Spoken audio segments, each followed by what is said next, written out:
Ang tanghaling tapat sa Carriedo ay isang simponya ng kaguluhan, ngunit para kay Diwata lumayag. 20 taong gulang, ito ang kanyang mundo. Nakaupo siya sa bangketa, malapit sa isang poste na matagal na niyang naging sandalan, ang mga kamay ay abala sa pagtuhog ng mga sariwang bulaklak ng sampagita. Ang kanyang mga mata, malabo at walang buhay, ay hindi nakakakita ng sikat ng araw na tumatama sa nagmamadaling mga tao, ni ang makulay na palamuti ng mga jeepney at tricycle na dumadaan. Ngunit ang kanyang pandinig, iyan ang kanyang bintana sa lahat. Ang bawat kaluskos, bawat yabag, bawat busina ay isang piraso ng mosaik na kanyang binubuo sa kaisipan. Naririnig niya ang malakas na pagtawa ng mga magtitinda ng fishball, ang mabilis na yaban ng mga estudyanteng nahuhuli sa klase, ang nakakapagod na usapan ng mga pasahero, sa fix, ang matinis na hiyawan ng isang bata na nawawala sa ina, at ang paulit-ulit na salita ng mga nagmamakaawa. Inen, bulag po ako, pabili po ng sampagita. Ang sampagita, ang pambansang bulaklak, ay ang kanyang taning buhay. Ang bango nito ang tanging kulay na napapakita ng kanyang mundong kulimlim. Nasanay na si Diwata sa ingay. Ito ay parang isang malaking orkestra na may sariling ritmo at himig. Ngunit minsan, may lumalabas na kakaiba. Isang nota na hindi kabilang sa karaniwang tugtugin. Ngayon, sa pagitan ng pagkalansing ng mga bot ng soft drinks at ang sunod na pagpitpit ng busina ng jeep, may narinig siyang bagong tunog. Ito ay 2 boses ng lalaki. Nag-uusap ng mahina, halos pabulong. Ngunit ang mga salita ay tila may sariling bigat na lumusot sa dingding ng ingay. Nasa istasyon ng Buendia, daw ngayong hapon, sabi ng isang boses. May pagmamadali. Ang sabi, malaking paputok. Babagsak ang merkado. Ang sumunod na boses ay mas malalim, mas may kapangyarihan, at may kakaibang tono ng pagmamataas, isang tunog na pamilyar kay Diwata. Hindi lang basta babagsak, Berto. Wika ng boses na iyon, may kasamang mahinang tikla, ang tunog ng isang zippo lighter na binuksan at sinindihan, at pagtatapos ay isinara. Ang tunog na iyon. Ang boses na iyon. Magkakaroon ng malaking pagbabago. At tayo, ang may hawak ng susi. Namutla si Diwata.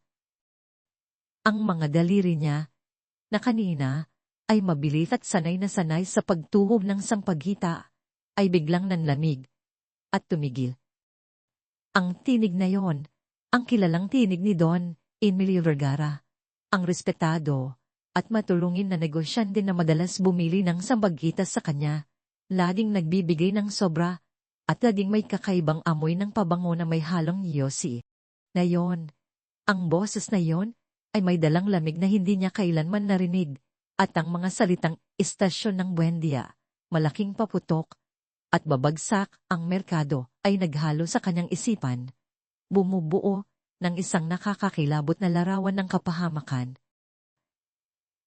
Hindi ito biro. Hindi ito isang ordinaryong tsismis sa kali. Ito ay tunay. Ito ay kasamaan. Naghalo sa kanyang isipan ang takot at pagkagulat. Kailangan niyang kumilos. Agad siyang lumina, o sa diwa, naghanap ng tunog ng uniforme. Pulis! May narinig po akong kakaiba. Sumigaw siya. Ngunit ang kanyang boses ay nalunod sa dagat ng ingay. May nakarinig sa kanya, 2 lalaki, na nakatayo malapit sa isang kariton ng balut. Tiningnan siya ng mga ito, nagtataka, at nagbulungan. Ano raw? Narinig ko, pulis daw. Sino bang maniniwala sa bulag na yan? Narinig niya ang kanilang pagtawa, mapait na parang apdo. Hindi siya sumuko. Pinilit niyang tumayo, nangapa sa paligid hanggang sa maramdaman niya ang init ng poste. Gamit ang poste bilang gabay. Dahan siyang naglakad patungo sa kung saan niya narinig ang tunog ng isang patrol car kanina. Sa wakas, narinig niya ang 2 pulis na nagkakape sa gilid ng kalsada. "Sir, may gusto po akong sabihin sa inyo." Binalingan siya ng isang pulis. May pagkasuklam sa boses. "Ano yon?" "Ainen. Huwag kang isturbo. Nagpapahinga kami." "Narinig ko po. Tungkol sa pambobomba sa estasyon ng Buendia. Ngayong hapon po, umina ng malalim ang pulis." "Pambobomba? Nananaginip ka ba, Ainen?" Sa dami ng ingay dito, sa Carriedo, nakarinig ka ng pambobomba. Narinig ni Diwata ang pagtawa ng isa pang pulis. Baka naghahanap lang ng atensyon, kasama. Sa hirap ng buhay na yon, kung ano na lang naiisip. Pero totoo po ang narinig ko. Boses po ni Don Emilio Vergara. Pilit niya. Ang pangalan ni Don Emilio ay nagdulot ng saglit na katahimikan, ngunit agad na napalitan ng pagkasuklam. Si Don Emilio. Ang taong napakabait at marangal. "Aliw ka ba, bata? Umalis ka na nga rito bago ka pa namin ikulong dahil sa pamamarat. Huwag kang gagawa ng kwento." Bumalik si Diwata sa kanyang kinauupuan. Ang puso ay kumikirot sa sakit. Walang maniniwala sa kanya. Isang bulag na tindera ng Sambagita. Sino ang makikinig? Naramdaman niya ang malamig na pawis na dumadali sa kanyang likod. Ang imahe ng estasyon ng Buendia, puno ng mga tao. Mga inosenteng buhay na nagmamadali pa uwi o papunta sa trabaho, ay malinaw sa kanyang isipan. Isang malaking paputok. Pabagsak ang merkado. Pabagsak din ang mga buhay. Hindi niya kayang hayaan yon. Kahit na wala siyang makita, mayroon siyang narinig. At ang narinig niya ay hindi maaaring baliwalain. Ang responsibilidad ay bumigat sa kanyang balikat. Isang responsibilidad na walang sino man ang nais andun. Sa kabila ng lahat ng takot, sa gitna ng pagkadismaya, isang maliit na apoy ang sumiklab sa kalooban ni Diwata. Kung walang maniniwala sa kanya, kung walang kikilos, siya mismo ang kikilos. Pinunasan niya ang kanyang mga luha na hindi dumaloy mula sa kanyang mga mata. Tumayo siya, dahan, ang kanyang mga kamay ay mahigpit na nakahawak sa isang sariwang kuwintas ng Sambagita. Ang mga bulaklak ay mabango, nagbibigay ng kakaibang lakas. Ang kanyang mga mata ay nanatiling blangko, walang buhay. Ngunit sa kaibuturan ng kanyang pagkatao, isang bagong determinasyon ang nagnininas, isang pagpupunyagi na mas matalim pa kaysa sa anumang paningin, mas matatag pa kaysa sa anumang pader ng pagdududa. Kailangan niyang iligtas ang mga tao. Siya lamang. Ang sikat ng araw sa Carriedo, na kanina'y tila nagsisilbing saksi sa panggigipustos ni Diwata, ay humupa na sa kanyang pag-alis. Ngunit ang pagdududa at paghamak na kanyang naranasan ay nanatiling mainit sa balat ng kanyang diwa. Ang panginginig ng kanyang mga kamay ay hindi dahil sa gutom, kundi sa takot.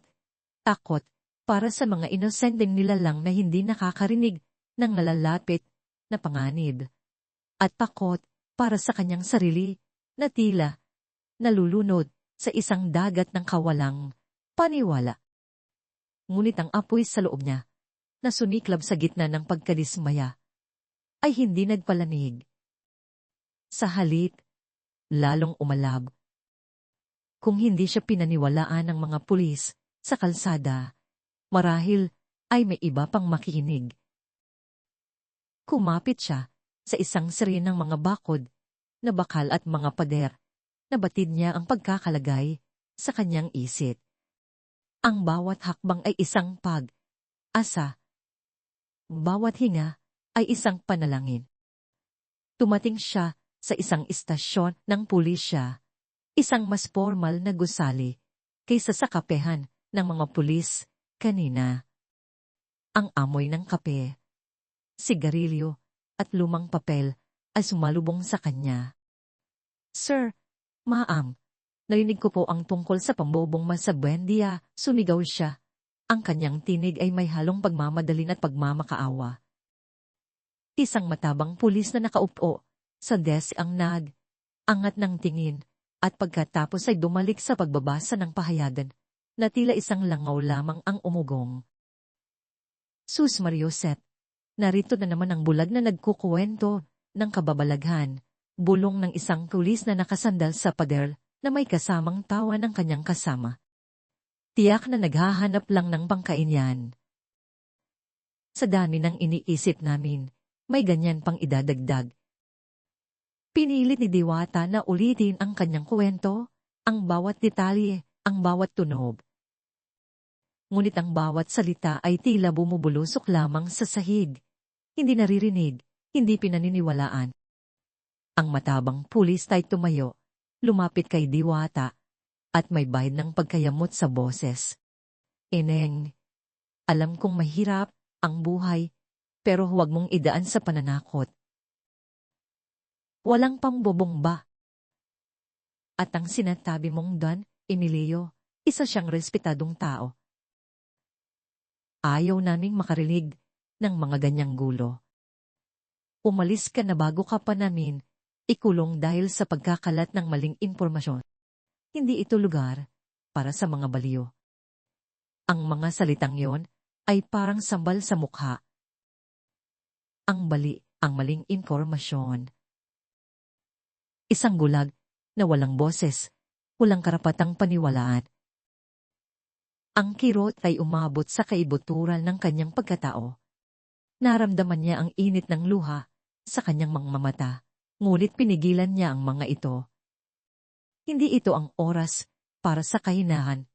Ang kanyang pag-asa na makahanap ng tulong sa batas ay nagilaho na parang bula. Tumalik siya sa kalye. Ang bawat hakbang ay mabigat. Ang ingay ng karyedo ay lalong meging nakabibingi, parang nagpaparinig sa kanyang kawalan ng kakayahan. Habang naglalakad, nangangapa sa mainit na semento at nakikinig sa mga tunog na nagpapahiwatig ng kanyang daan. Bigla siyang narinig na malakas na tunog ng busina, sinundan ng matinding pagpepreno.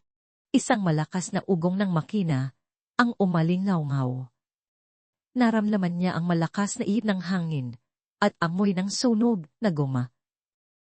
Uy, bulag ka ba? Isang baritong boses ang sumigaw, may bahid ng galit at pagkagulat.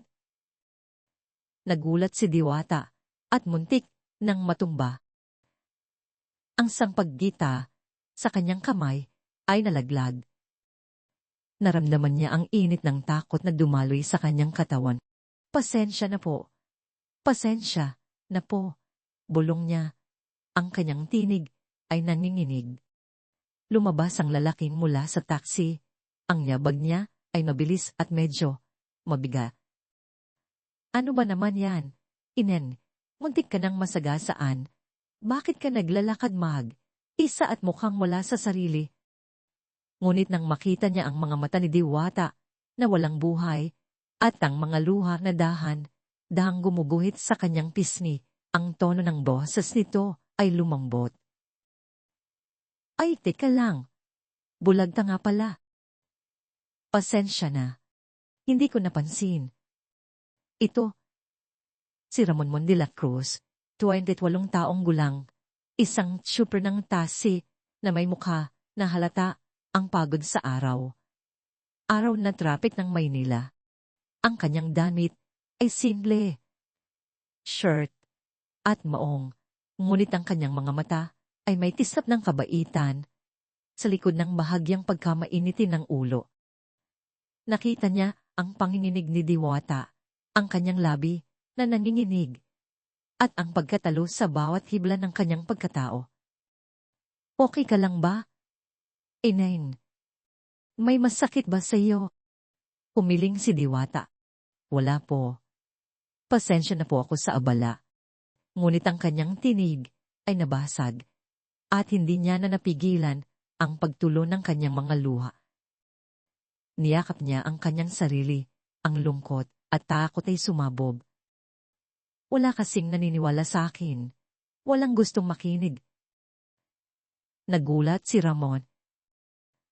Makinig. Ano bang pinagsasasabi mo, Enen? Anong problema?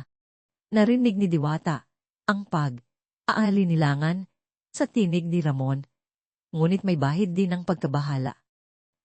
Ito ay kakaiba kumpara sa paghamak ng mga pulis.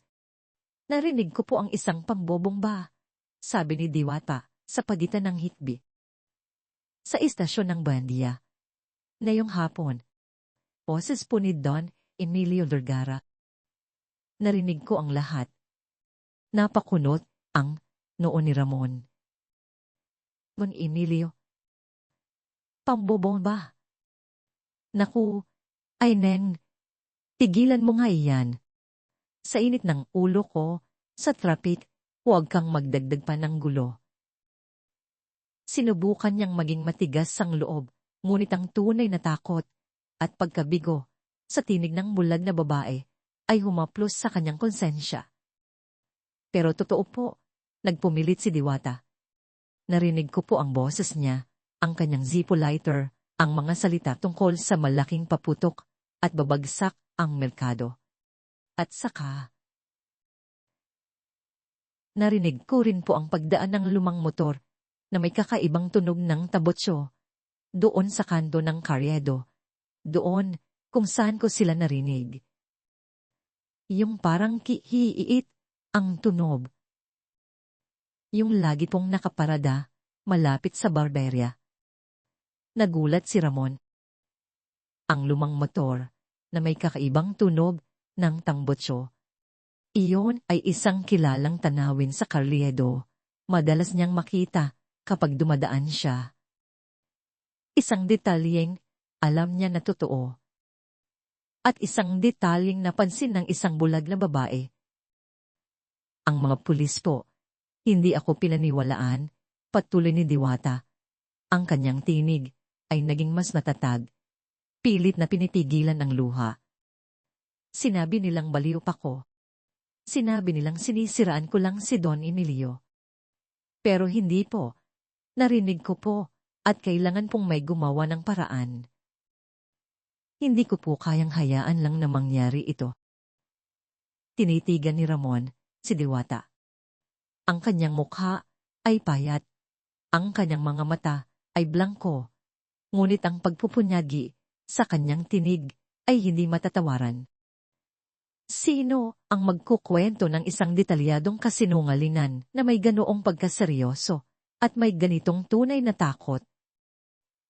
Sino ang makakakita ng detalyadong kiiit ng isang motor sa Carriedo kung hindi niya ito talagang narinig? Nagsimulang gumapang ang pagdududa sa kanyang isipan na sinundan ng isang hindi maipaliwanag na pagkabahala. Paano mo narinig ang lahat ng iyan, Enen? Tanong ni Ramon. Ang kanyang tinig ay malalim na ngayon, hindi na galit. Sa dami ng ingay sa Carriedo. Ang pandinig ko po ang lahat ko, sabi ni Diwata. Ito po ang aking mga mata. Naririnig ko po ang lahat, mas malinaw, kaysa sa nakikita ng iba. Alam ko po ang boses ni Don Emilio. Siya po ang bumibili ng sampagita sa akin. Kilala ko po ang bawat tunog na lumalabas sa kanya. May kakaibang enerhiya si Diwata na nagpasilab sa isang maliit na spark ng pag-asa sa puso ni Ramon. Bagamat hindi pa rin siya lubusang naniniwala, may kakaibang lakas ang boses ni Diwata. At ang detalyeng iyon, tungkol sa motor. Hindi niya ito kayang baliwalain. Huminga ng malalim si Ramon. Isa siyang lalaking may prinsipyo, kahit na madalas siyang ma-stress sa kanyang trabaho. Ang ideya ng pangbobomba ay nakakapanindig, balahibo. At ang ideya na ang isang inosenteng bulag na babae ay sinasaktan at hindi pinaniniwalaan ay nakakasama sa kanyang kalooban. Okay, sabi ni Ramon na ikinagulat ni Diwata. Hindi ko masasabing naniniwala ako sa iyo, Taineng. Pero, may kaibigan ako sa pulis, si Aling Flora. Hindi siya opisyal, pero matagal na siya sa serbisyo. Sa records, medyo open-minded siya sa mga kakaibang kwento. Pakasakali. Tumingala si Diwata sa pinanggalingan ng boses ni Ramon kahit hindi siya nakakakita. Isang malaking asa ang sumiklab sa kanyang puso, mas maliwanag pa kaysa sa araw. Talaga po. Sasamahan niyo po ako? Kailangan mo rin ng makikita pa sa'yo, di ba? Sabi ni Ramon, may pagkabigo pa rin sa tono, ngunit may bahid na rin ng determinasyon. Sige na. Sumakay ka na sa taxi. Libre na yan. Umabot ang kamay ni Diwata. Nangangapa. Naramdaman niya ang matibay na kamay ni Ramon na umalalay sa kanya papunta sa upuan sa likod ng taxi. Ang amoy ng lumang leather at air freshener ay sumalubong sa kanya, kasama ang bahagyang amoy ng yosi. Ito ay hindi ang mabangong mundo ng sampaggita, ngunit ito ang kanyang tanging asa. Habang sumasara ang pinto ng taxi, narinig ni Diwata ang ugong ng makina na nagsimulaan ng umandar. Ang ingay ng karyado ay unting lumayo, at ang tunog ng isang bagong asa, malabo marupok, ngunit totoo, ay nagsimulang umalingaw-ngaw sa kanyang puso. Ito ay isang paglalakbay na puno ng panganib. Ngunit sa wakas, hindi na siya iisa. Ang taxi ni Ramon ay huminto sa harap ng isang gusali na may luma ng pintura. Ang signage sa itaas ay halos nabura na nagpapahiwatig ng isang opisina ng barangay na lumipas na ang kasikatan. Ang amoy ng alikabok at pinatuyong tayo ng aso ay sumalubong sa kanila. Ibinaba ni Ramon ang bintana at ang ingay ng kali ay agad na pumasok, kasama ang tinig ng mga nagtitinda ng yelo at saba. Dito ba talaga si Aling Flora? Tanong ni Diwata, ang kanyang boses ay may halong pag-aalinlangan. Ang kanyang mga daliri ay mahigpit na nakahawak sa laylayan ng kanyang damit. Dito siya dati nagtatrabaho sa record section ng pulis. Ngayon, opisina na lang siya rito bilang barangay clerk, pero kilala pa rin niya ang buong sistema. Paliwanag ni Ramon, ang kanyang tinig ay nagpapahayag ng asa na balot ng pagkabahala. Tara na, Diwata.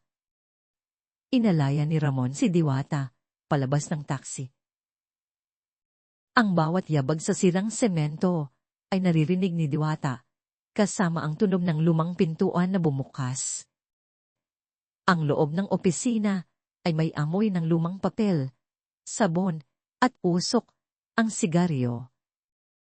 Narinig ni Diwata ang tunog ng isang typewriter na humihinto at ang banayad na paggalaw ng upuan. Mon, ikaw pala. Ang tagal mo nang hindi dumadalaw, bati ng isang tinig na may edad na. Ngunit may bahid ng pagiging mainitin ang ulo. Sino itong kasama mo? Mukhang may problema kayo, Magandang hapon po, Aling Flora, bati ni Ramon. Si Diwata po. May importante po kaming sasabihin sa inyo. Hindi kami pinaniwalaan ng mga pulis. Nang makaupo sila sa harap ng isang mesa na puno ng papeles at file, muling isinalaysay ni Diwata ang kanyang kwento. Ngunit sa pagkakataong ito, hindi niya lang sinabi ang mga salita. Ikinuwento niya ang bawat tunog. Ang eksaktong intonasyon ng boses ni Don Emilio, ang pagkakasunod, Sunod ng pagbukas at pagsara ng zippo lighter, ang bahagyang pagtawa ng kasama niya, at ang kakaibang kiihit ng motor na dumaan. Si Aling Flora, isang babaeng may bilugang mukha at nakasalamin, ay nakinig ng maingat. Sa simula, may aalinlangan sa kanyang mukha. Pambobong ba, Diwata? At si Don Emilio, isa siyang santo sa lugar na ito. Baka nagkamali ka lang ng dinig. Hindi po, Aling Flora, mariing sabi ni Diwata, ang kanyang boss ay puno ng kombiksyon. Ang pandinig ko po, ang lahat ko. Mas malinaw ko po itong naririnig kaysa sa inyong nakikita. Maaari ko pong ulitin ang bawat salita, bawat tunog. Kahit po ang tikla ng zipo niya, may kakaibang tono na kilala ko. Hindi ko po kailanman nagkamali sa boses ng taong ito. At ang motor na yon, Aling Flora, ang kiiit ng tambutso niya, naroon po sa kanto ng Carriedo, malapit sa Barberia. Nandoon po siya, sa oras na yon. Naririnig ko po ang mga gulong niya na umiikot. Napakatanda na ng motor na iyon, may kakaibang pagbagal sa pag-andar. Nagulat si Aling Flora. Ang detalye tungkol sa motor ay hindi inaasahan. Pumaling siya kay Ramon. Totoo ba yon? Mon. Ang motor sa Carriedo. Popo, Aling Flora, sagot ni Ramon. Kadalasan ko po iyang nakikita doon. Hindi ko lang akalain na mapapansin niya ng isang bulag. Humina ng malalim si Aling Flora. Sa loob ng maraming taon sa pulisya, marami na akong narinig na kakaibang kwento. At tang sa iyo, Diwata, may kakaibang kaba ang hatid. Tumayo siya at naglakad-lakad sa opisina. Sa record section, nakita ko na ang lahat. Mga taong inosente, mga taong nagkukunwari. Pero ang mga detalye mo, lalo na ang kakayahan mong ulitin ang bawat tunog, ibang class. May ginagamit kami dati na sound recognition sa mga audiotape. Pero ang pandinig mo, Diwata, mas matalas pa sa makina. Ngulit agad ding sumunod ang aalala sa mukha ni Aling Flora. Ang problema lang, mga bata, wala akong awtoridad sa pambobomba. Ako'y isang barangay clerk lang ngayon. At si Don Emilio, napaka-impluwensyang tao. Ang salita ng isang bulag na tindera ng sampagitan laban sa isang respetadong negosyante, mahirap paniwalaan ng mga nasa itaas. So, wala na po kaming pag-asa. Tanong ni Diwata. Ang kanyang pag-asa ay tila unting lumalamlam. Hindi naman sa wala, sabi ni Aling Flora. Lumapit sa kanila. Kailangan niyo ng matibay na ebidensya. Hindi lang narinig ko. Kailangan niyo ang nakita ko na pwede naming ipasa sa mga investigador. Subukan niyo munang hanapin ng isa sa mga kasama niya, iyong lalaking may kasing boses na nakasama ni Don Emilio. Kung may mahahanap kayong iba pang ebidensya na magdidiin kay Don Emilio, doon lang kami makakakilos. Kailangan niyo ng mga pangalan, mga address, kahit anong dokumento na uugnay sa kanila. Nagbigay si Aling Flora ng kaunting payo, maging maingat. Huwag magtiwala kanino man, at subukang maghanap sa mga lugar na madalas puntahan ni Don Emilio o ng kanyang mga tauhan, lalo na ang mga lugar na maraming tao, kung saan madaling obserba si Diwata gamit ang kanyang pandinig. Nagbigay din siya ng kaunting pera para may pangkain kayo. Delikado ang ginagawa niyo. Paglabas ng opisina, ang ingay ng lungsod ay lalong naging mabigat. Ngunit ngayon, may layunin na ito. Si Ramon, na ang aalilangan ay unti nang napalitan ng pagkabahala at determinasyon. ay tumingin kay Diwata. Saan mo gustong magsimula, Diwata? Saan mo madalas marinig ang mga kakaibang tunog? Kung saan makapal ang tunog mo? Kung saan malayang nagsasalita ang mga tao? Sagot ni Diwata. Maraming lugar sa Maynila ang may sariling kwento. Ang mga palengke, ang mga terminal ng jeepney, ang mga kainan. Doon ko madalas naririnig ang mga lihi ng mundo. Nagsimula ang kanilang paghahanap. Sumakay sila sa taxi ni Ramon na ngayon ay tila naging isang sasakyang paniktik. Nagtungo sila sa Divisoria, ang puso ng komersyo sa Maynila. Isang lugar kung saan ang bawat sulok ay puno ng buhay, ng ingay, at ng mga lihin. Ang amoy ng sariwang isda, pinatulong karne, at mga bulaklak ay naghalo sa hangin. Ang sigaw ng mga tindera, ang pagila ng mga kariton, ang tawanan ng mga bata, at ang walang tigil na pagbubusina ng mga sasakyan ay isang symphony ng kaguluhan. Si Diwata ay humawak sa braso ni Ramon. Naglalakad ng mainya. Dito, Mon, dito ako nakakarinig ng maraming iba't ibang boses. Akiramdam ko, may isang tunog na nagpapahiwatig ng landas. Ikinumpas niya ang kanyang ulo, ang kanyang mga mata ay nanatiling blangkong, ngunit ang kanyang tainga ay abala. Maselan ang pandinig ko. Ang bawat boses ay may sariling tibre, ang bawat ubo ay may sariling ritmo. Iyong kasama ni Don Emilio, may kakaibang pag-ubo. Malalim, may halong plema, at may bahagyang pag-ubo pa pagkatapos. Si Ramon, na naging kanyang mga mata, ay maingat na inilarawan ang paligid, ang mga pwesto ng gulay, ang mga damit na naasabit, ang mga tao na nagmamadali. Ang daming tao, Diwata. Paano mo mahahanap ang isang boses sa gitna ng lahat ng ito? Manahimik ka lang, Mon. Bulong ni Diwata.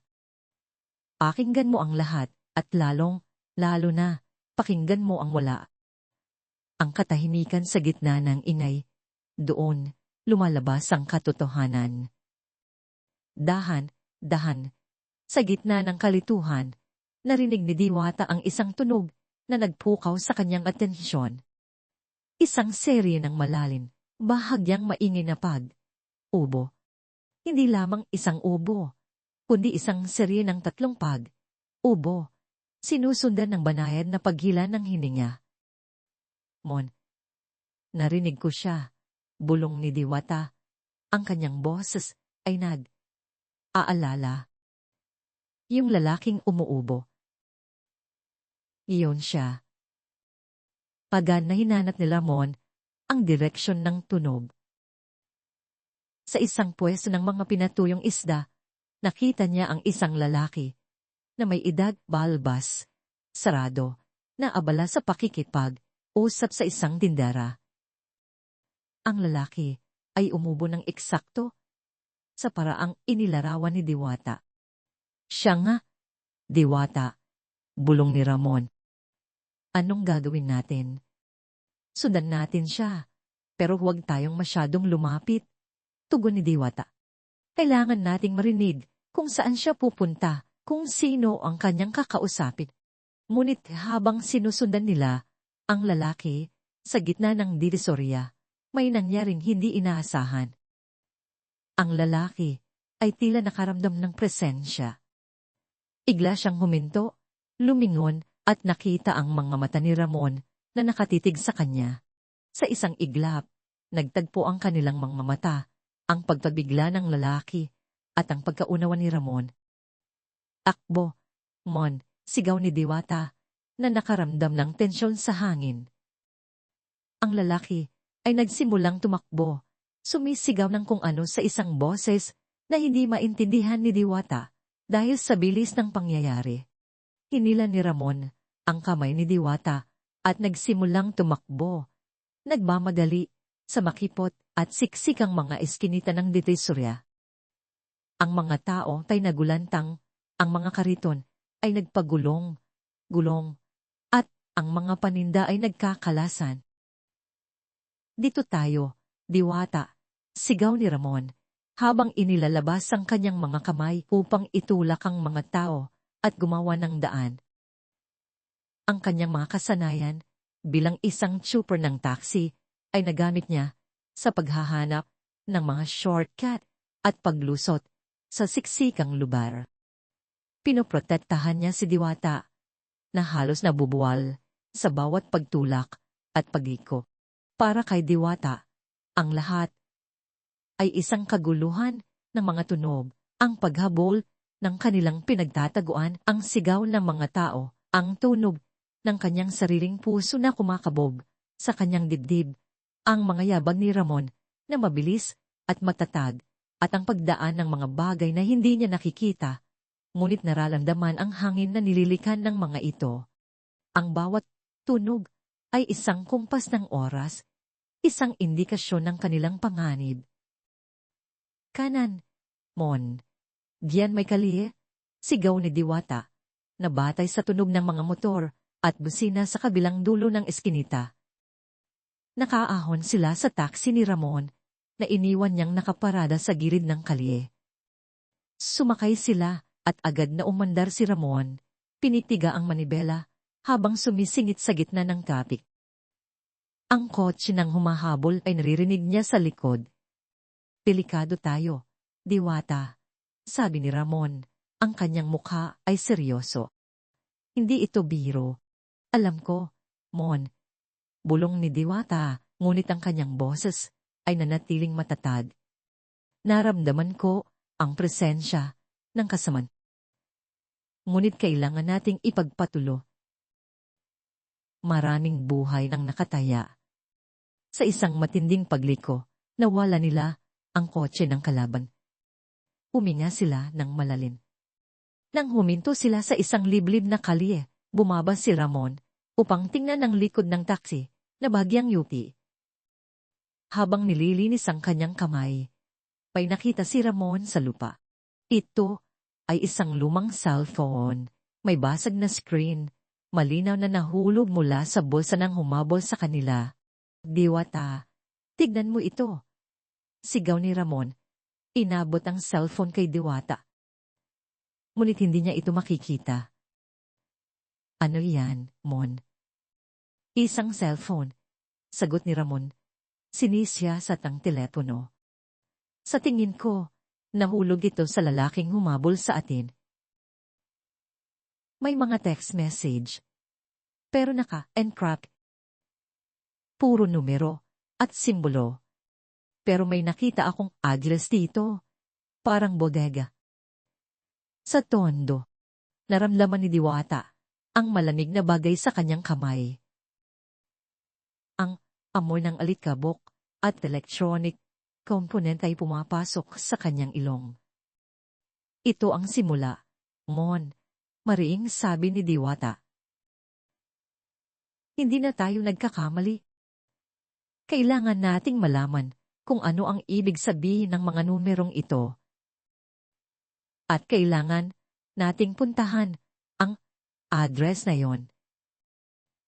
Dito, tayo magsisimula ng laban. Tumitig si Ramon kay Diwata, ang kanyang mukha ay seryoso. Ang takot ay naroon pa rin, ngunit ito ay napalitan ng isang matinding determinasyon. Ang maliit na apoy na sumiklab sa kanya ay naging isang nagniningas na apoy. Kaya natin to, Diwata. Magkasama tayo. Ang kanyang pagkabigla ay naging paghanga. Ang babaeng ito, na walang nakikita, ay mas matalas pa sa maraming taong may kumpletong paningin. Ito ay isang paglalakbay na hindi lang tungkol sa paghahanap ng katarungan, kundi tungkol din sa pagtuklas ng walang hanggang lakas ng loob sa isang hindi inaasahang lugar. Ang lumang cellphone sa kamay ni Ramon ay tila isang mainit na patatas. Basag ang screen nito at ang mga mensahe ay puro letra, numero at simbolo na tila isang lihim lakod. Paano natin ito maiintindihan, Diwata? Tanong ni Ramon. Ang kanyang tinig ay puno ng pagkabahala habang pinaandar niya ang taxi at muling bumalik sa kalsada. May mga patyon sa lahat ng bagay, Mon, sagot ni Diwata, na nakakapit sa upuan sa likod. Ang amoy ng alikabok at bakal sa telepono ay nanatili sa kanyang kamay. Hindi lang natin nakikita ang mga ito.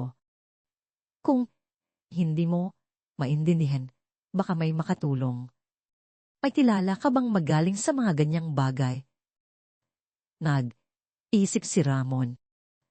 May isang kaibigan ako, sa Quiapo, si Mang Tony. Lumang mekaniko, pero mahilig sa electronics. Marunong magkalikot ng kung ano.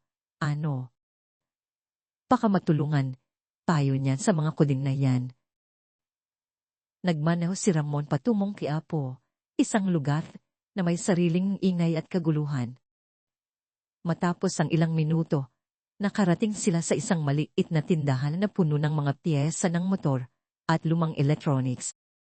Si Mang Tony, isang payat at may edad ng lalaki na may salamin sa ilong, ay nagtatrabaho sa isang sirang radyo.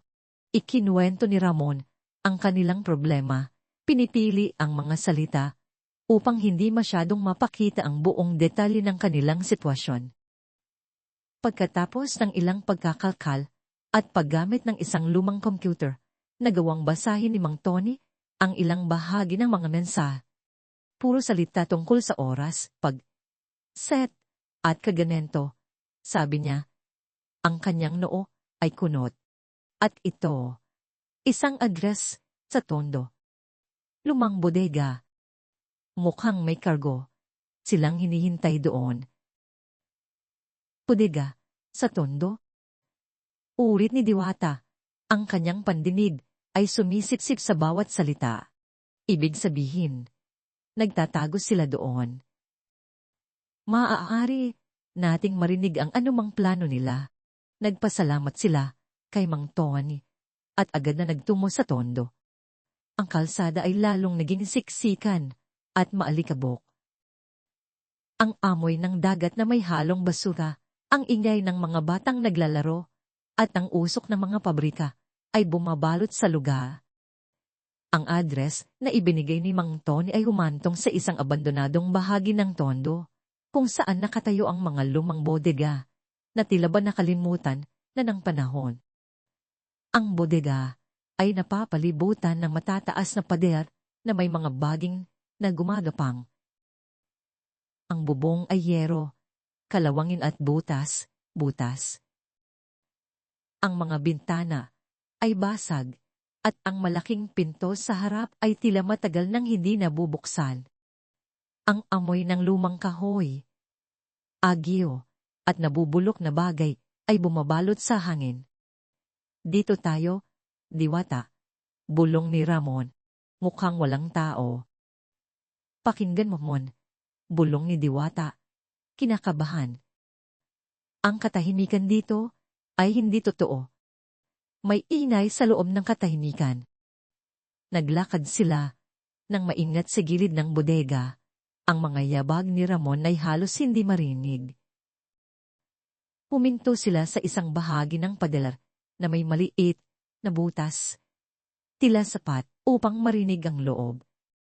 Ipinikit ni Diwata ang kanyang mga mata, sa diwa, pinatalas ang kanyang pandinig. Sa simula, wala siyang narinig kundi ang malakas na pagtibok ng sarili niyang puso. Pagkatapos, dahan-dahan, ang mga tunog ay nagsimulang maglaro sa kanyang isipan, isang mahinang tunog ng martilyo na tumatama sa metal, ang karuskos ng isang supot na tila may laman na buhangin at ang banayan na paggalaw ng mga kahon. At pagkatapos, ang mga boses, nag-uusap sila ng mahina, halos pabulong.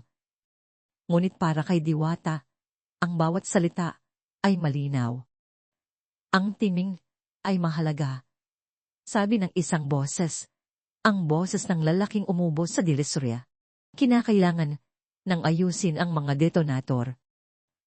At pagkatapos, isang bagong tunog ang nagpalamig sa dugo ni Diwata.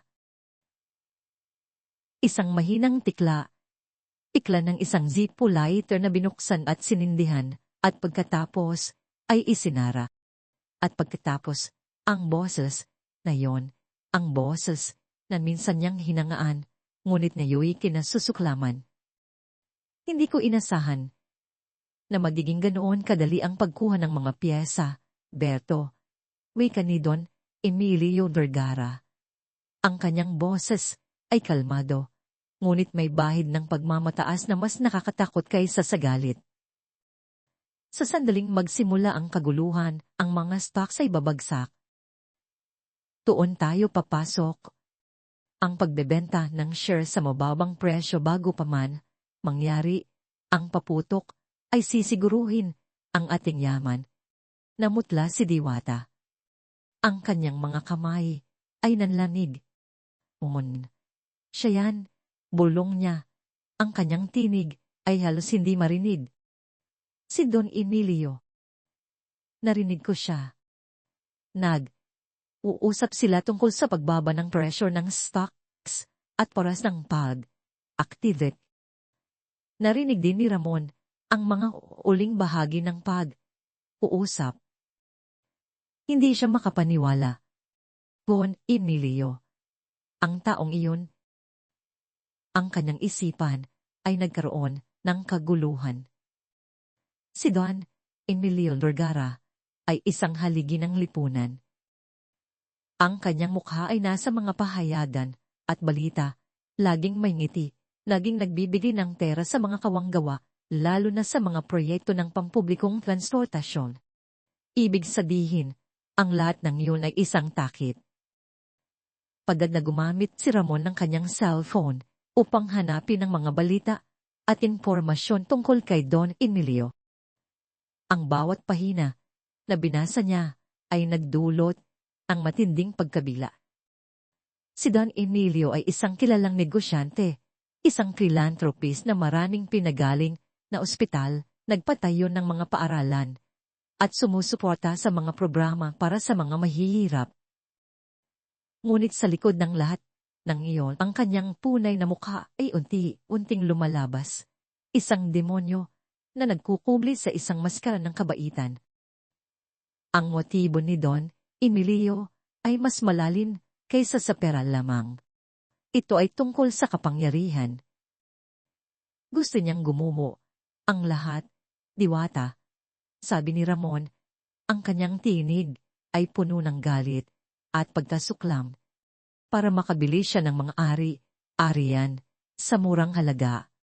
At pagkatapos, magpapanggap siyang bayani nang magbabalik ng lahat sa dati. At doon, lalo siyang magiging makapangyarihan. Subalit, naging matalas si Don Emilio. Ang paghabol sa divisorya ay hindi niya kinalimutan. Sa sandaling muli nilang sinubukang kontakin si Aling Flora upang ibigay ang bagong impormasyon, ang kanilang mga tawag ay tila hindi na sinasagot. O kung nasasagot man, ang mga tinig sa kabilang linya ay may paalinlangan at paghamak. Narinig ni Diwata ang mga bulungan sa kalye, ang mga balita sa radyo na tila sinasadya. May isang bulag na babae raw at isang baliw na super, ang taxi na nagkakalat ng mga balita tungkol kay Don Emilio Vergara, sabi ng isang boses sa radyo. Walang katotohanan ang mga ito, ayon sa mga opisyal. Nilalason niya ang isip ng mga tao, sabi ni Ramon, ang kanyang kamao ay nakakuyong. Pinabaligtad niya ang lahat. Hindi na tayo pinaniniwalaan. Ang mga pulis ay iisip na baliw tayo. Isang gabi, habang nakaparada ang taxi ni Ramon sa gilid ng kalye, may biglang humampas sa bintana. Isang malaking lalaki. May kasamang dalawa pa. Ang sumilip sa loob. Hoy, super! Tigilan niyo na ang pamamarati, Don Emilio. Kung hindi, Mas masahol pa rito ang mangyayari sa inyo. Pinaharurot ni Ramon ang taxi. Iniiwan ng mga lalaki.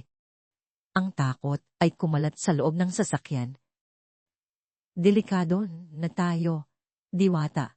Bulong ni Ramon. Ang kanyang tinig ay nanginginig. Ang isang tao na ganyan, na may ganong kalaking impluwensya, ay hindi uurong sa anumang paraan. Nagsimulang magtanong si Ramon sa kanyang sarili. Ang kanilang buhay ay nasa panganib. Iisa silang lumalaban sa isang halimaw na nagtatago sa balat ng isang anghel. Kaya ba natin ito, Diwata? Tanong ni Ramon. Ang kanyang tinig ay puno ng pag-aalinlangan. Masyado siyang makapangyarihan. Baka mapahamak lang tayo.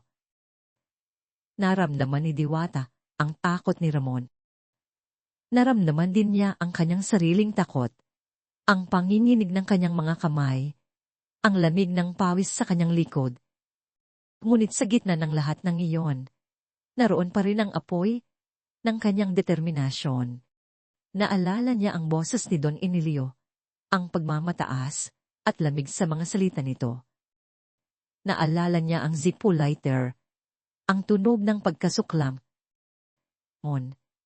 Narinig ko siya. Mariing sabi ni Diwata, ang kanyang boses ay naging matatag, puno ng pananalig. Alam kong siya iyon. At alam kong tama ang narinig ko. Kung hindi natin ito pipigilan, maraming buhay ang mawawala. Hindi ko kayang hayaan iyon. Kahit na wala akong makita, alam kong ang narinig ko ay totoo. Kailangan nating ipagpatuloy. Pinatunayan ng mga salita ni Diwata ang lakas ng kanyang loob. Ang pagdududa ni Ramon ay unting nawala, napalitan ng isang bagong pagpupunyagi. Ito ay hindi lamang isang laban para sa katarungan, kundi isang laban para sa katotohanan. Ngunit bago pa man sila makapagplano ng susunod nilang hakbang, isang bagong impormasyon ang dumating na nagpabilis sa tibok ng kanilang mga puso. Muling tumawag si Mang Tony. Ang kanyang boses ay aalala. Mon, may nakuha pa akong ilang info sa cellphone. Ang activation time ay inusob. Mas maaga kaysa sa inaakala nyo. Kung ano man ang plano nilang gawin, gagawin nila ito ngayong gabi. Nahinto ang mundo para kina Diwata at Ramon. Ang bilis ng pangyayari ay lalong nagpatindi sa kaba sa kanilang mga puso. Mas maaga. Ngayong gabi. Walang oras. Ang orasan ay tumatakbo na. Kailangan nilang kumilos at kailangan nilang kumilos ng mabilis. Ang gabi ng Maynila ay lalong naging madilim. Ang mga tunog ay tila nagiging babala ng nalalapit na panganib. Ang laban ay nagsisimula na.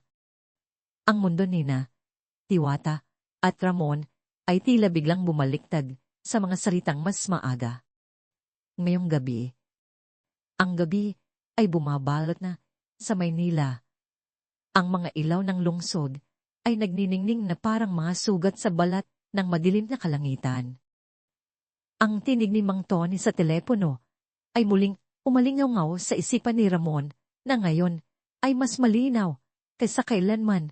Ang bawat salita ay parang tambol na humahataw sa kanyang dibdib.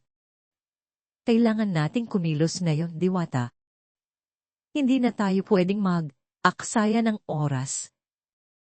Alam ko, Mon, sagot ni Diwata. Ang kanyang boses ay nanginginig. Ngunit may taglay na matinding lakas. Naramdaman niya ang malamig na hangin na dumadaloy sa bintana ng taxi. Ang mga ingay ng gabi, ang malakas na musika mula sa mga karaoke bar, ang tawanan ng mga magkakaibigan, ang walang tigil na pagharurot ng mga sasakyan, ay hindi na ordinaryong tunog. Ang bawat isa ay tila nagbabadya ng isang kapahamakan. Pinaharurot ni Ramon ang taxi. Ngunit bago pa man sila tuluyang makakilos, kailangan nila ng huling pilaso ng puzzle. Kung saan naksakto ang bomba. Saan tayo hahanap ng impormasyon, Diwata? Wala na tayong ibang mapagtatanungan. May pakiramdam ako, Mon. Bulong ni Diwata, kinakabahan. Tandaan mo, may narinig akong bahagi ng pag-uusap ni Don Emilio malapit sa isang transmission tower kanina, kahit na may bahid ng static.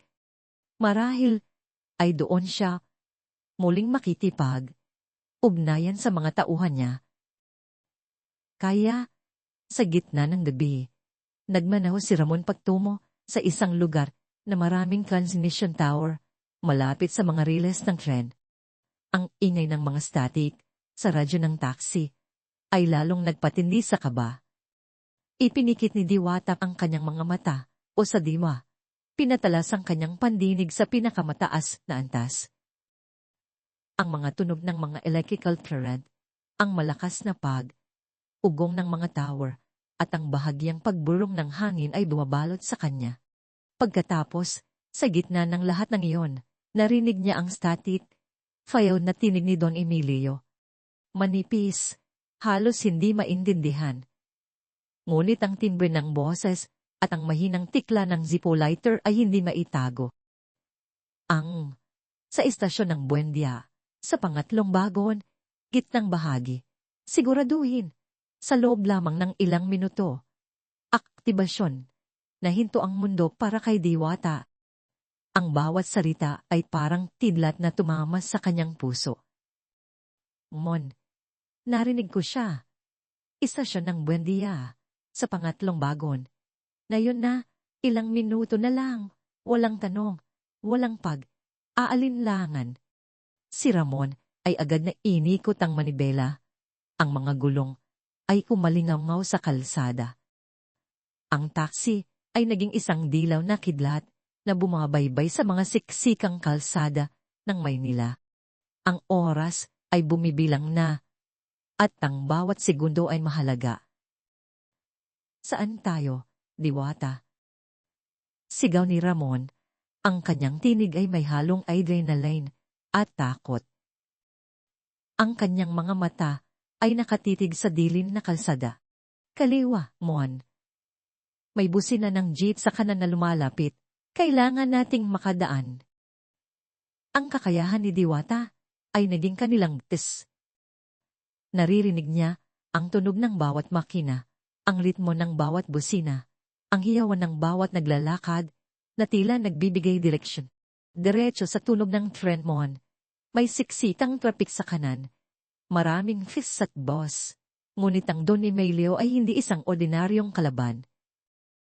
Nakaramdam siya na sinusundan.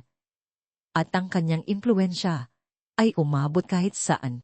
Sa isang kanto, isang malaking truck ang biglang bumara sa kanilang daan.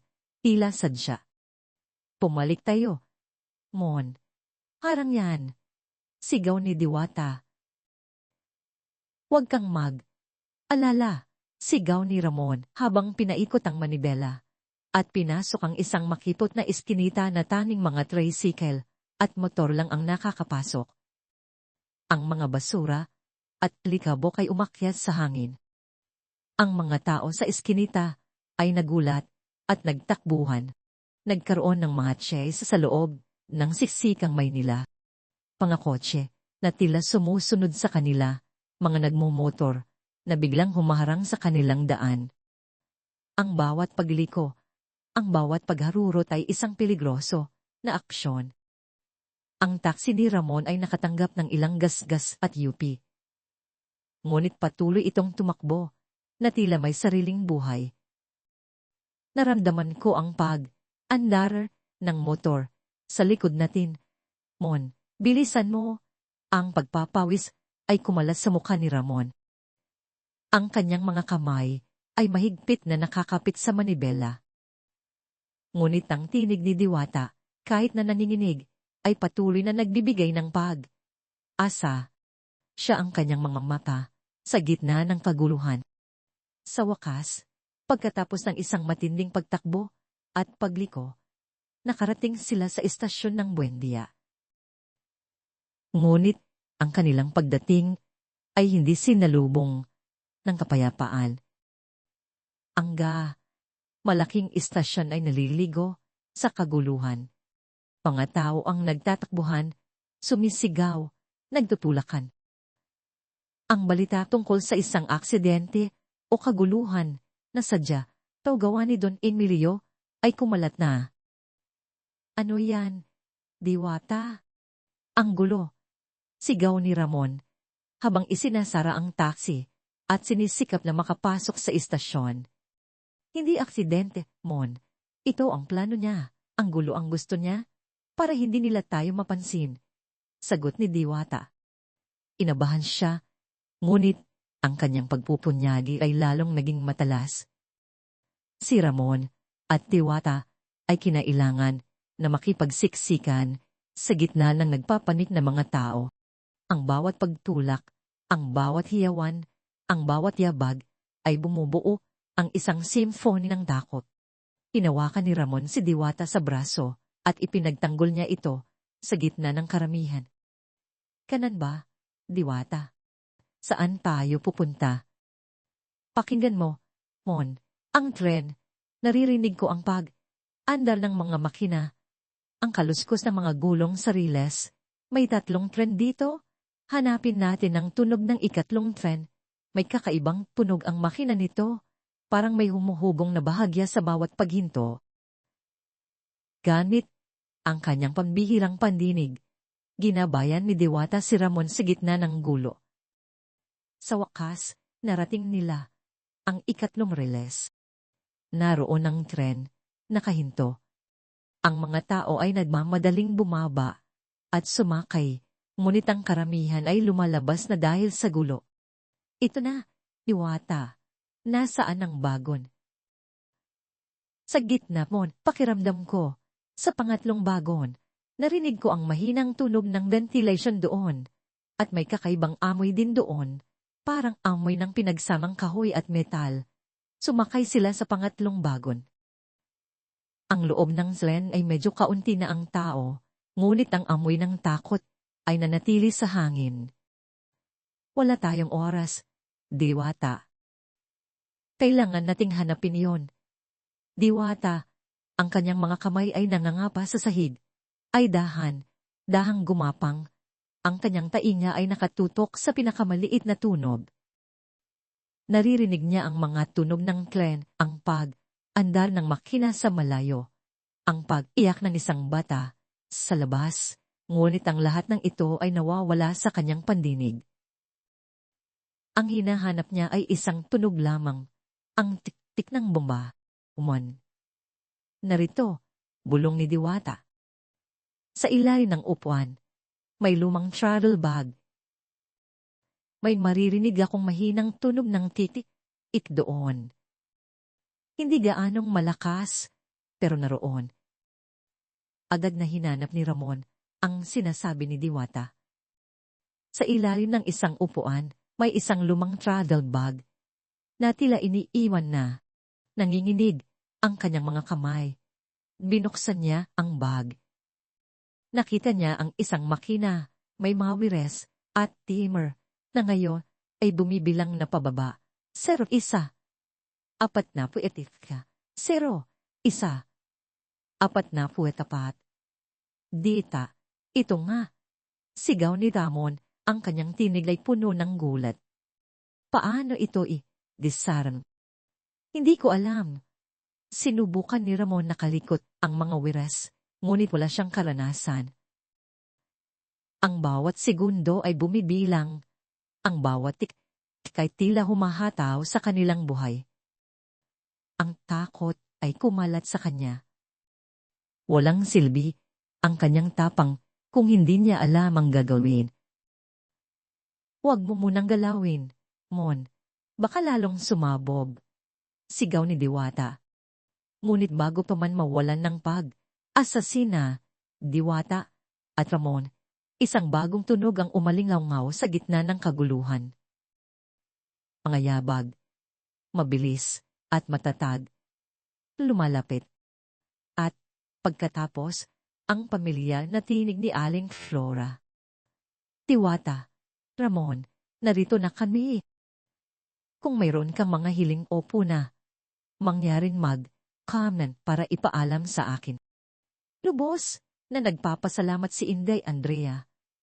Sa wakas, dumating ang tulong. Si Aling Flora, kasama ang isang maliit na bomb disposal tin, ay sumugod sa bago. Ang mukha ni Aling Flora ay seryoso, ngunit may bahid ng pagpupunyagi. Nakuha niya ang tulong sa huling minuto. Nasaan ang bomba? Sigaw ng leader ng bomb squad. Narito, sa ilalim ng upuan, may lumang travel bag, sigaw ni Ramon, habang itinuturo ang bag. Ang bomb disposal tin ay agad na lumapit. Ang kanilang mga kagamitan ay mabilis na inihanda. Ang countdown sa bomba ay patuloy na bumababa. 0, 0, 10, 0, 0, siyam. Si Diwata at Ramon ay tumayo sa gilid. Ang kanilang mga puso ay kumakabog sa matinding kaba. Ang hininga ng lahat ay tila nahinto. Ang oras ay halos wala na.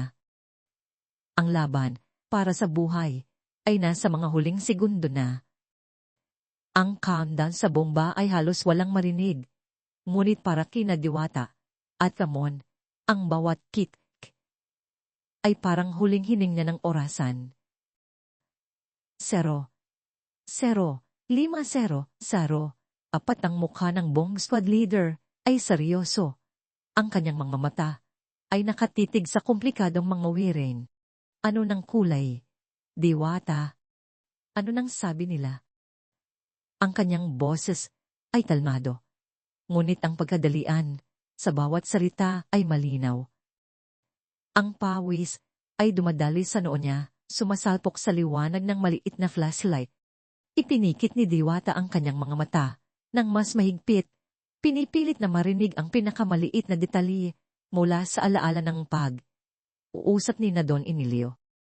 Ang kanyang isipan ay isang copy recorder na reply. May narinig akong bahagyang pagtawa ni Berto at sinabi niyang kailangan siguraduhin na ang itim ang putol. Ang pula ay babala. Ang itim, sir, pula ay babala. Ang kanyang tinig ay matatag, puno ng kumbiksyon, kahit na ang kanyang buong katawan ay nanginginig sa takot at pagod. Naramdaman niya ang matinding kaba ni Ramon sa tabi niya, ang mabilis na pagtibok ng puso nito. Ang bomb squad leader sa isang iglap ng desisyon ay pinutol ang itim na wire. Isang matalim na click ang umalingaw-ngaw sa tahimik na bagon. 0, 0, 1, 0, 0, 0 ang mundo ay tila huminto. Walang pagsabog. Walang malaking paputok. Ang tanging maririnig ay ang marahan na pag-ugong ng tren at ang collective gas ng mga tao sa paligid. Ang ilaw sa timer ng bomba ay namatay na parang isang kaluluwang umalis sa katawan. Isang malalim na buntong. Hininga ang lumabas mula sa dibdib ni Ramon.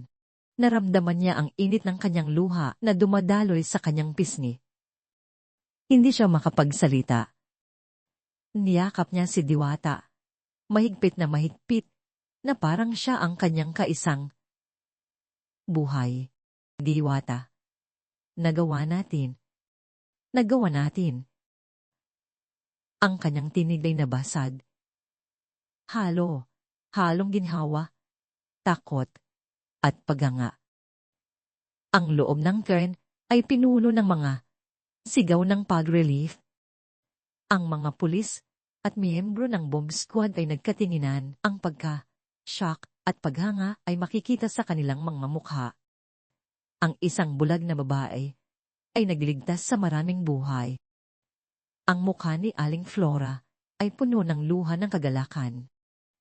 Lumapit siya sa kanila, niyakap ang dalawa. Naniwala ako sa inyo, mga anak. Salamat sa Diyos, at hindi ako nagkamali. Sa kabilang dako ng lungsod, sa kanyang maranyang penthouse, na may tanawin ng buong Maynila, nakaupo si Don Emilio Vergara sa kanyang leather armchair. Ang isang baso ng imported na red wine ay nasa kanyang kamay, at ang screen, ang malaking telebisyon, sa harap niya ay nagpapakita ng breaking news. Ang kanyang ngiti ay maluwag, puno ng pagmamataas.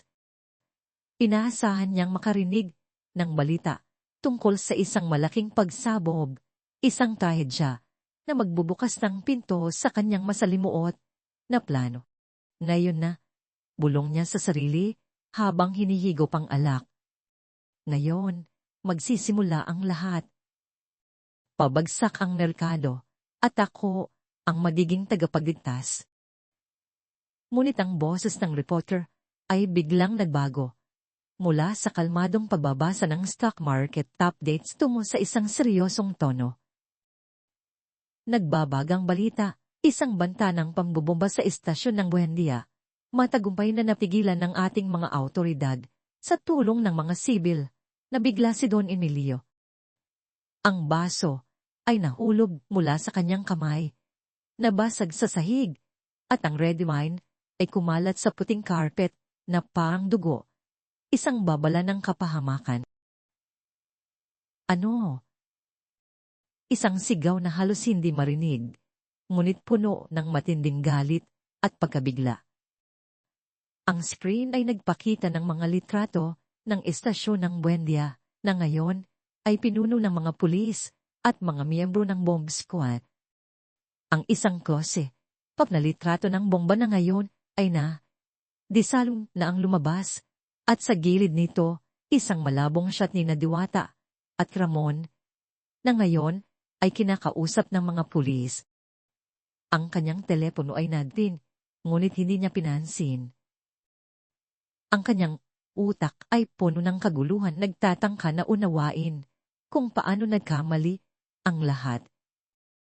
Ang kanyang perpektong plano. Ang kanyang mga tauhan.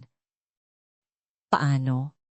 Bago pa man siya makakilos o makahanap ng paraan upang makatakas, may malakas na katok sa kanyang pindo. Hindi ito ang kanyang butler. Ang tunog ay may kapangyarihan, may awtoridad. Umina siya ng malalim, pilit na ibinalik ang kanyang kalmado. Si Don Emilio Vergara ay isang respetadong tao. Wala silang laban sa kanya. Kailangan niyang magkunwari. Pinuksan niya ang pinto. Isang grupo ng mga pulis, pinamumunuan ng isang general na may matatalin na tingin, ang nakatayo sa labas. Don Emilio Vergara, tanong ng general. Ang kanyang boses ay matigas at walang emosyon. Kami ay may warrant of arrest para sa iyo sa kasong terorismo at pagtatangkang pambobomba. Maaari kang manatiling tahimik. Ang anumang sabihin mo ay maaring gamitin laban sa iyo. Ngumiti si Don Emilio, isang ngiting pilit, ngunit may pagkasuklam. Terorismo. Pambobomba. Ano ang pinagsasasabi niyo, General? Ako, na nagbibigay ng milyong piso sa mga kawang gawa. May nagkakamali kayo. Ang kanyang tinig ay matatag, puno ng pagdududa. Sinisikap na gamitin ang kanyang dating impluwensya. Ako ay isang biktima lamang ng maling impormasyon. Sino ang nagsabi nito? Ang bulag na tindera ng sampagita at ang baliw na tsuper ng dasi. Ang pangalan ni Diwata at Ramon ay lumabas sa bibig niya na may bahid ng paghamak. Ngunit ang general ay hindi nagpatinag. Ang ebidensya ay hindi nagsisinungaling. Don Emilio, may mga saksi kami. At may mga bagay kaming natagpuan. Tinala, si Don Emilio, sa headquarters, ang pulisya. Ang kanyang galit ay unti-unting lumabas, ngunit patuloy niyang ipinaglalaban ang kanyang pagtanggi. Maling akala lamang yan. Isa akong respetadong tao. Maraming magpapatunay na inosente ako. Sasambahan ko kayo ng kaso sa pagwasak ng aking reputasyon at pagkatapos, pumasok sina Diwata at Ramon sa silid. Sinamahan ni Aling Flora. Ang kanilang mga mata, lalo na kay Ramon, ay puno ng matinding paghupa ng takot at matinding pagpupunyagi. Nakaupo si Don Emilio sa isang upuan. Ang kanyang mga mata ay puno ng paghamak nang makita niya ang dalawa. Narito na naman kayo, mga gago. Akala niyo ba, maniniwala sila sa inyo?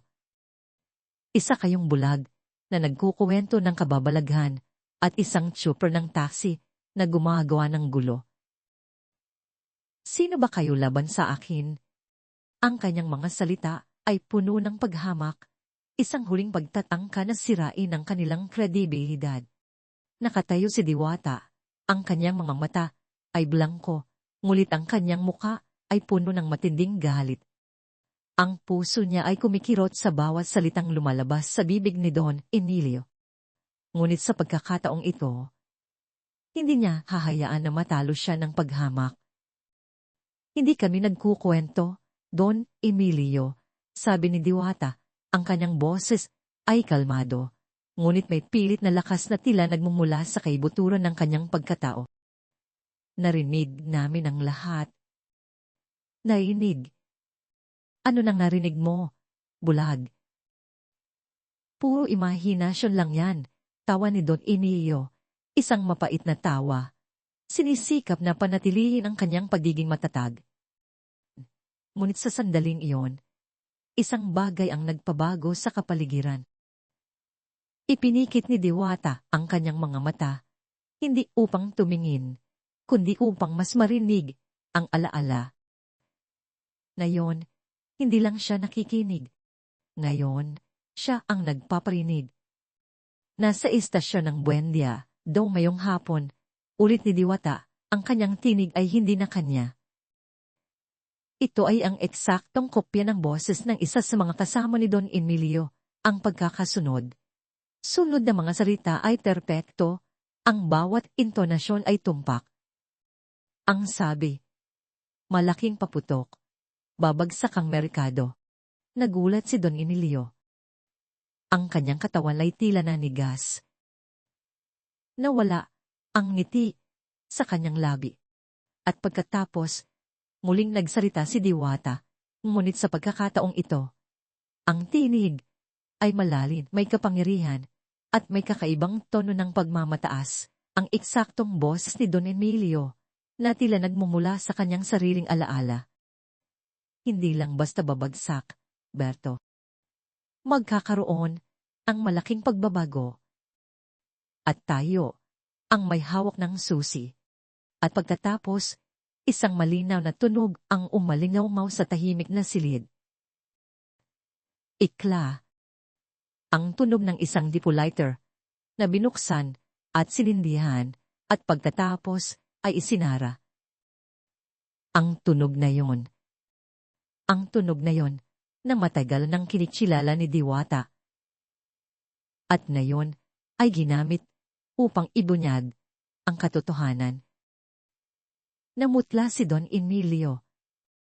Ang kanyang mukha ay nawalan ng kulay, ang kanyang mga mata ay nalaki sa pagkabila. Ang kanyang bibig ay bahagyang nakabukas, hindi makapagsalita. Ang maskara niya ay tuluyan ng nabasag. Hindi lang yun, Don Emilio, patuloy ni Diwata. Ang kanyang boses ay bumalik sa kanya, ngunit puno ng matinding damdamin. Alam ko rin po ang amoy ng pabango mo. Amoy ng tabako at isang mamahaling aftershave na laging umaalpas sa iyong balat. Ang tunog ng iyong mga sapatos na may kakaibang pagkalansing sa bawat hakbang dahil sa maliit na metal, sa ilalim lang yung takong. Ang pagkalansing na yon, Naririnig ko po iyan sa bawat pagbili mo ng sambagita sa akin. Lahat ng yan, Don Emilio, ay nakarehistro sa aking isipan. Ang bawat tunog, ang bawat amoy, ay nagbubunyag ng iyong tunay na pagkatao.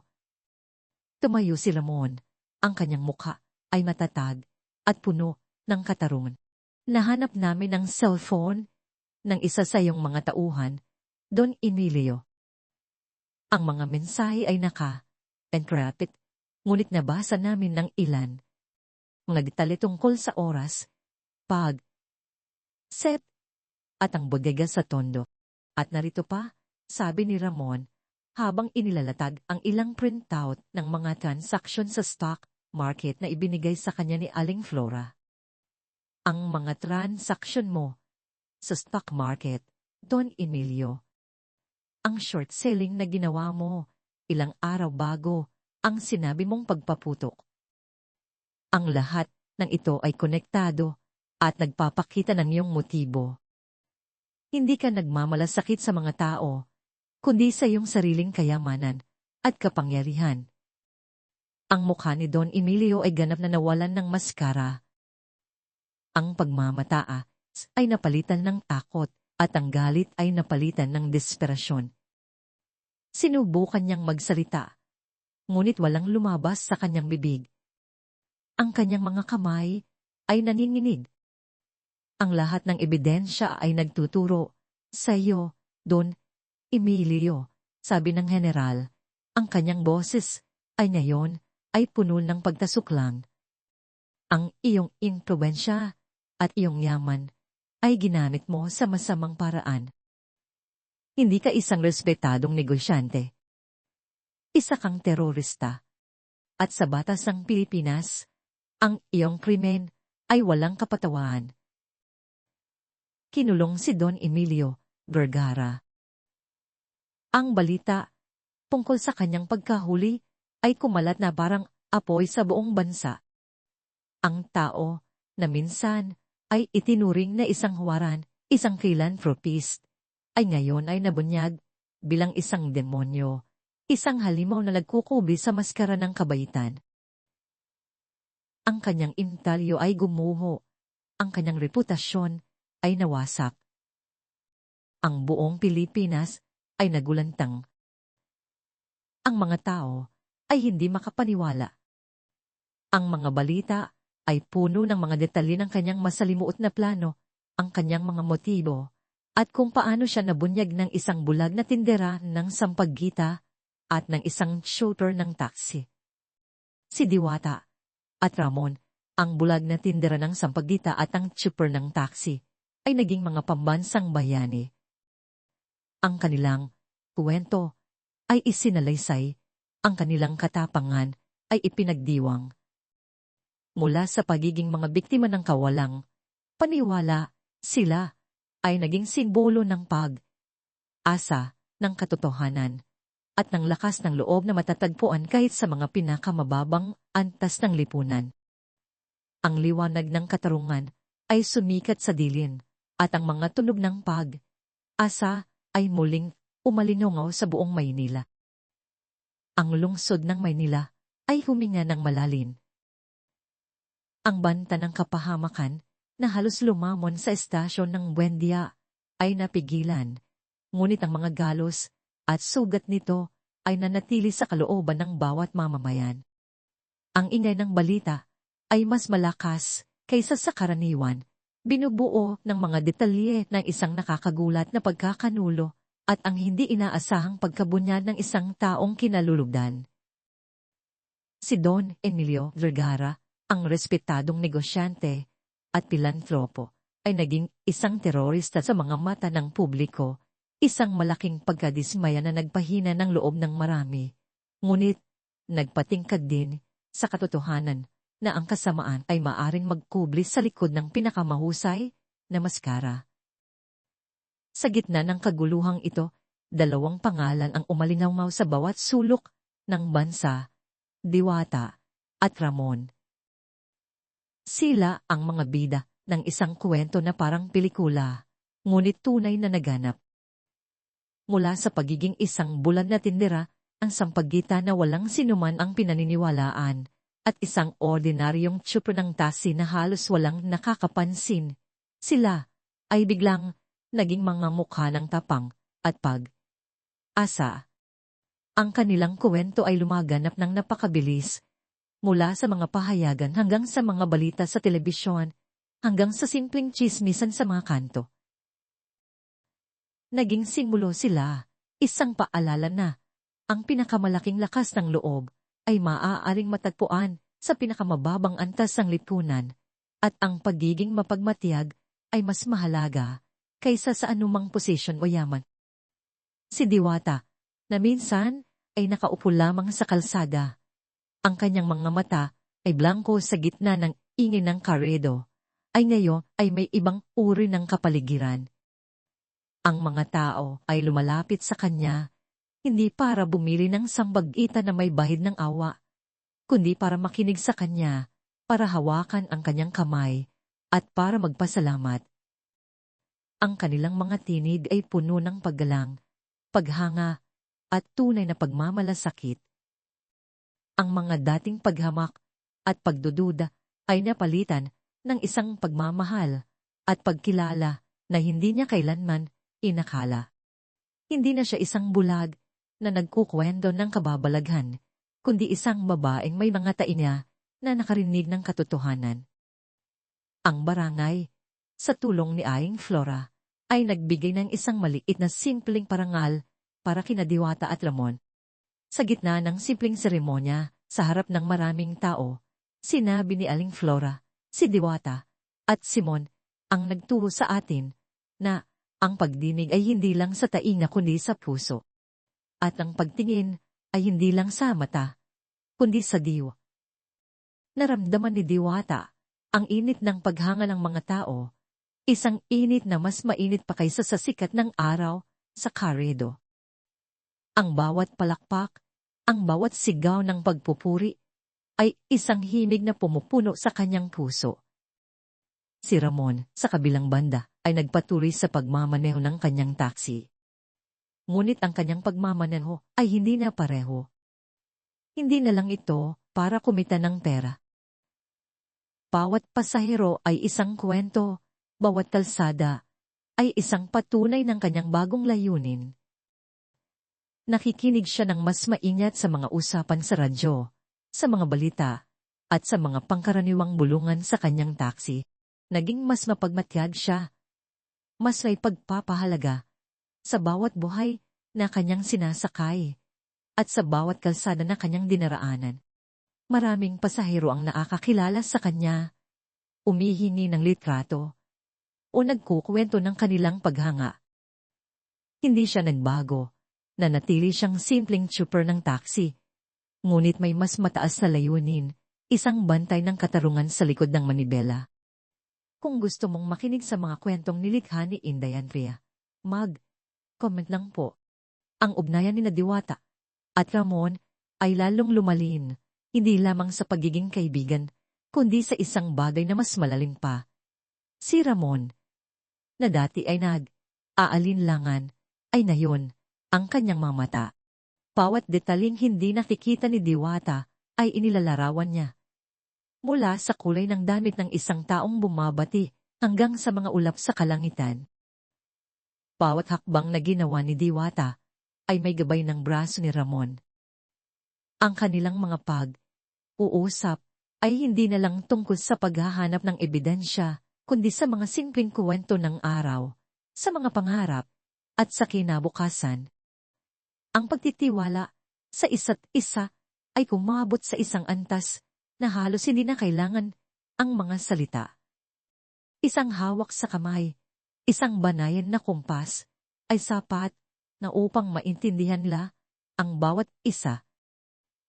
Ang pag-ibig na lumago sa gitna ng takot at kaguluhan ay naging isang matatag na pundasyon, isang pag-ibig na walang kondisyon na nakabatay sa paggalang, pag-unawa, at ang hindi matatawarang lakas ng loob ng bawat isa. Si Ramon, ang naging kanyang anino, kanyang gabay, at kanyang matibay na sandalan, hindi lamang sa paglalakad, kundi sa bawat hamon ng buhay. Sa tulong ng mga tunay na pilantropo, na ngayon ay handang sumuporta kay Diwata matapos mabunyag ang malukpat na mukha ni Don Emilio, nabigyan si Diwata ng pagkakataon na paunlarin ang kanyang pambihilang pandinig. Natuklasan niya na ang kanyang kakayahan ay hindi lang para sa paghahanap ng panganib, kundi para sa pag-unawa sa mundo sa isang natatanging paraan. Pinag-aralan niya ang iba't ibang tunog, mula sa musika, hanggang sa vibration ng mga istruktura, hanggang sa pinakamaliit na pagbabago sa kalikasan. Nagkaroon siya ng pagkakataong maging isang sound expert o audio analyst, isang posisyon na gumagamit ng kanyang pambihirang pandinig upang tumulong sa mga proyekto na nangangailangan ng masilanin na pagkilala sa tunog, tulad ng pagtukoy ng mga sirang bahagi sa mga makina o kahit sa larangan ng seguridad sa pagtukoy ng mga hindi karaniwang tunog. Ang kanyang buhay ay nagkaroon ng bagong direksyon, isang direksyon na puno ng kahulugan at serbisyo. At ang sampagita, ang pambansang bulaklak na minsan ay simbolo ng kanyang pakikipaglaban para mabuhay ay nanatiling bahagi ng kanyang buhay. Hindi na niya ito ipinagbibili para lang kumita, kundi para ibahagi ang kagandahan at bango nito. Madalas, kasama niya si Ramon sa mga parke. Nag-aalok ng mga kwintas ng sampagdita sa mga bata na may ngiti sa kanyang mga labi. Ang bawat bulaklak ay hindi na lamang pinagmulan ng kabuhayan, kundi isang kwento ng lakas ng loob, ng pag-asa at ng isang bagong simula. Ang bango ng sampagita ay naging bango ng tagumpay, bango ng pag-asa. Isang araw, sa pagtatapos ng isang makulay, ngunit mapayapang hapon, nakaupo sila Diwata at Ramon sa dalampasigan ng Manilabay. Ang araw ay unting lumulubob. Ang langit ay pinupuno ng mga kulay kahel, lila, at pula, isang nakamamanghang tanawin na inilalarawan ni Ramon ng buong pagmamahal kay Diwata. Ang ganda ng kulay. Diwata, bulong ni Ramon, ang kanyang braso ay nakapulupot sa balikat ni Diwata. Parang pininta ng isang artista. Ngumiti si Diwata. Ang kanyang mga mata ay nanatiling blangko, ngunit ang kanyang isipan ay puno ng mga kulay na hindi nakikita ng mata. Narinig niya ang banayad na alon na humahampas sa dalampasigan, isang malalim at kalmadong tunog na naiiba sa ingay ng traffic ng Karedo. Narinig niya ang tawanan ng mga bata na naglalaro sa malayo, ang pagdaspas ng mga pakpak ng ibon na lumilipad pauwi, at ang malumanay na tunog ng isang gitara mula sa isang naglalakbay na musikero.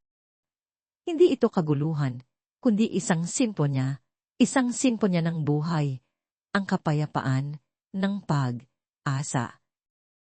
Isang simponya na ngayon ay mas malinaw niyang naririnig kaysa kailanman. "O, Mon," sabi ni Diwata, ang kanyang boses ay puno ng kapayapaan. "Naririnig ko. Ito ang tunog ng buhay. Ang tunog ng bagong umaga."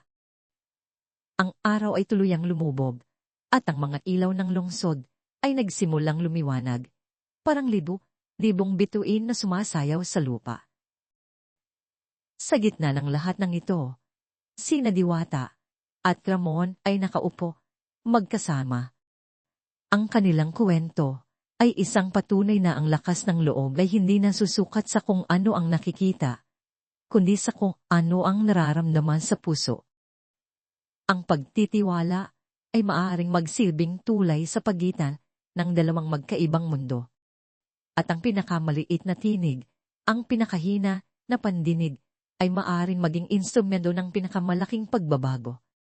Ang liwanag ng pag-asa ay hindi lamang sumikat para kina Diwata at Ramon, kundi para sa buong lungsod ng Maynila, isang paalala na sa bawat paglubob ng araw, mayroong isang bagong pagsikat na puno ng pangako. Tiis ta langhin, ban.